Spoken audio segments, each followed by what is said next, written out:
ವೀಕ್ಷಕರೇ ನಮಸ್ಕಾರ, ನಾನು ಪೂಜಾ ಹಿರೇಗೌಡರ್. ಧರ್ಮಸ್ಥಳ ಪ್ರಕರಣದಲ್ಲಿ ಎಸ್ಐಟಿ ತನಿಖೆಯ ಹಾದಿ ತಪ್ಪಿಸೋದಕ್ಕೆ ಬಿಜೆಪಿ ಸಂಘ ಪರಿವಾರ ವ್ಯವಸ್ಥಿತ ಆಟ ಆಡ್ತಾ ಇದೆಯಾ? ಸಿದ್ದರಾಮಯ್ಯ ವಿರುದ್ಧದ ಅವ್ರದೇ ಶಾಸಕನ ಹೇಳಿಕೆಯನ್ನ ಮತ್ತೊಬ್ಬರ ತಲೆ ಕಟ್ಟಿ ಇಡೀ ಸತ್ಯವನ್ನೇ ತಿರುಚುವಂಥ ಬಿಜೆಪಿ ರಾಜಕೀಯ ಎಂಥದ್ದು?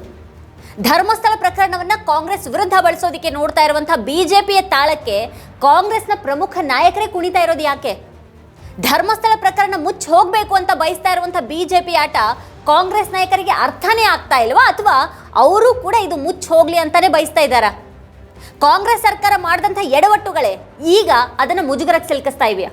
ಈ ಇಡೀ ಪ್ರಕರಣದಲ್ಲಿ ಮಡಿಲ ಮೀಡಿಯಾ ಹೇಗೆ ಬಿಜೆಪಿಯ ಜೊತೆಗೆ ನಿಂತು ಬಿಟ್ಟಿದೆ, ಮತ್ತೆ ದಿನನಿತ್ಯ ಕೂಡ ಸುಳ್ಳುಗಳನ್ನೇ ಹರಡ್ತಾ ತನ್ನ ಕೊಳಕುತನವನ್ನು ತೋರಿಸ್ಕೊಳ್ತಾ ಇದೆ. ಈ ಗಂಭೀರ ಪ್ರಶ್ನೆಗಳ ಬಗ್ಗೆನೇ ಇವತ್ತಿನ ವಿಡಿಯೋದಲ್ಲಿ ನಾವು ಚರ್ಚೆ ಮಾಡಿದ್ದೀವಿ. ಆ ಸಂಪೂರ್ಣ ವಿಡಿಯೋ ನಮ್ಮ ವಾರ್ತಾ ಭಾರತಿ ಚಾನಲ್ನಲ್ಲಿದೆ. ಕೊನೆವರೆಗೂ ಆ ವಿಡಿಯೋನ ನೋಡಿ. ಆ ವಿಡಿಯೋ ನಿಮಗೆ ಇಷ್ಟ ಆದರೆ ಲೈಕ್ ಮಾಡಿ, ಕಮೆಂಟ್ ಮಾಡಿ, ಹಾಗೆ ವಿಡಿಯೋದ ಲಿಂಕನ್ನು ನಿಮ್ಮೆಲ್ಲ ಬಂಧು ಮಿತ್ರರಿಗೆ ವಾಟ್ಸ್ಆ್ಯಪ್ ಮಾಡಿ. ಹಾಗೆ ನಮ್ಮ ಚಾನಲನ್ನು ಸಬ್ಸ್ಕ್ರೈಬ್ ಮಾಡೋದು ಮಾತ್ರ ಯಾವುದೇ ಕಾರಣಕ್ಕೂ ಮರಿಬೇಡಿ. Thank you.